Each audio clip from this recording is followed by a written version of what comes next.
Eu me sinto muito feliz de estar aqui no lançamento desta campanha.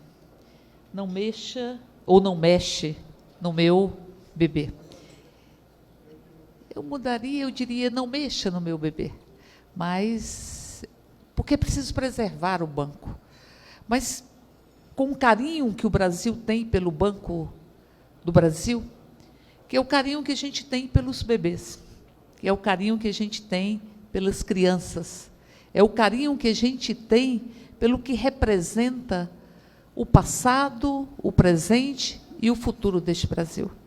Nós estamos vivenciando hoje, nesta Câmara, uma concentração de esforços na perspectiva de retirar direitos e retirar a aposentadoria. Mas nós estamos vendo que várias iniciativas de esqueletizar os órgãos públicos, o patrimônio do povo brasileiro, estão em curso. E nós estamos vivenciando um momento que já se anuncia como um momento que prepara o terreno para que nós entreguemos um patrimônio que, disse bem o deputado Pompeu, não é de governos, é o patrimônio do povo brasileiro. A história do Brasil, ela se confunde com a história do Banco do Brasil.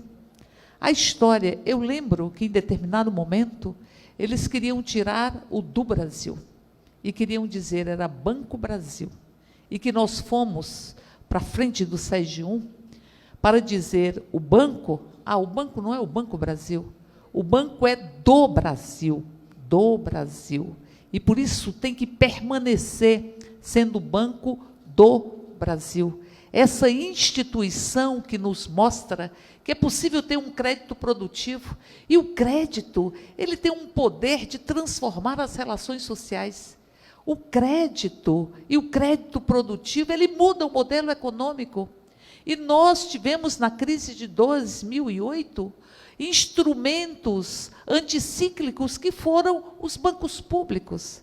E eu fico pensando, onde estará o crédito rural se não tiver mais o Banco do Brasil? Onde estará o crédito rural? Que é um crédito de risco. Os créditos de risco, esses não têm como instrumento os bancos privados. Nós sabemos disso. Nós sabemos que os bancos privados, muitas vezes, decidem aplicar nos títulos do governo porque não aplicam com risco. Mas nós temos o banco que é do Brasil, o Banco do Brasil. E, por isso, preservar o banco como o Banco do Brasil significa preservar a possibilidade de termos um país que assuma a sua grandeza. Assuma. 1808. A 1808 é um marco histórico na história brasileira. E um marco histórico porque aqui se construiu também o Banco do Brasil. E nós sabemos quais são os níveis de ataque.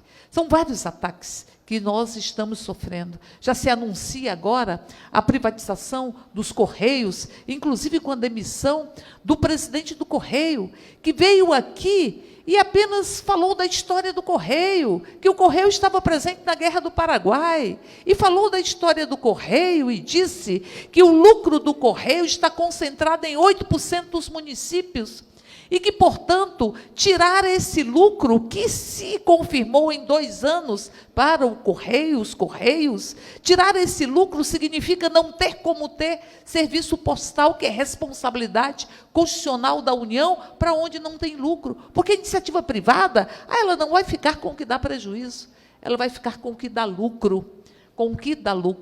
E nós estamos vendo agora a decisão de privatizar os Correios, mas nós estamos vendo um presidente do Banco do Brasil que, no alto da condição de perda de modéstia, do absurdo, ir de uma lógica contra a própria instituição, diz que o Banco do Brasil ficaria melhor se fosse um banco privado. E que o fato do banco ser público é como se houvesse grilhões nos pés do Banco do Brasil. Ele está falando de um banco que dá lucro, e dá lucro cumprindo uma função de estar onde os bancos privados não estão. Só no estado de São Paulo tem mais instituições bancárias do que na região Norte, Nordeste e Centro-Oeste, porque ali estão os bancos públicos e o Banco do Brasil, com crédito produtivo, com crédito de risco, que é um instrumento indispensável para um projeto de desenvolvimento nacional. E eles querem arrancar o banco do povo brasileiro, arrancar o banco que é do Brasil. E disse ainda que tentaria mitigar esse problema do banco ser público, colocando pessoas da iniciativa privada no conselho de administração da instituição. Nós entramos com uma denúncia, porque sabe o que isso significa? Isso significa que ele está colocando concorrente na instituição para poder elaborar o planejamento estratégico e o plano de negócios do próprio Banco do Brasil. Ou seja, coloca aquele que disputa, porque o banco ele disputa mercado, disputa, e todos os dias mostra que é possível disputar mercado e é possível cumprir uma função de um crédito que liberte, e é possível cumprir uma função que abarca tantos aspectos da vida. Ou não é a associação do Banco do Brasil que está aqui discutindo as emendas para as pessoas com deficiência? Ou não é esse Banco do Brasil que muitas vezes é o único espaço de lazer que as cidades têm? Ou seja, através das ABBs, o Banco do Brasil pertence ao povo brasileiro e corre nas veias do povo brasileiro. Por isso, nós estamos aqui para reconhecer a oportunidade e a lucidez desta campanha da ANAB. Mas não foi só isso.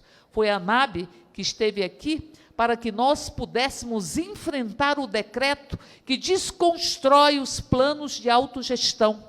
E desconstrói os planos de saúde de autogestão, porque quer diminuir o custo da instituição, o custo com pessoas da instituição, para facilitar um processo de privatização aos pedaços, ou privatização por dentro, ou corrosão da instituição, que são as diversas táticas que o governo tem utilizado para poder entregar o que pertence ao povo brasileiro,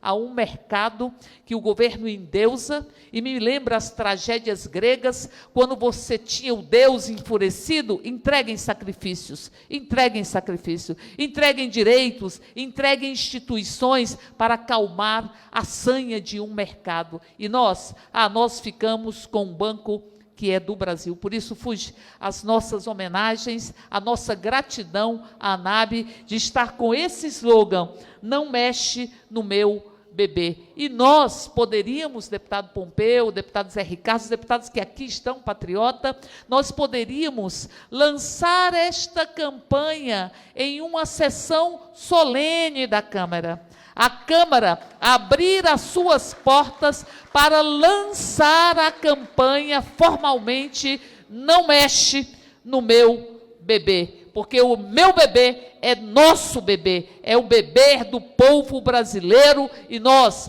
continuaremos resistindo. Viva o Banco do Brasil!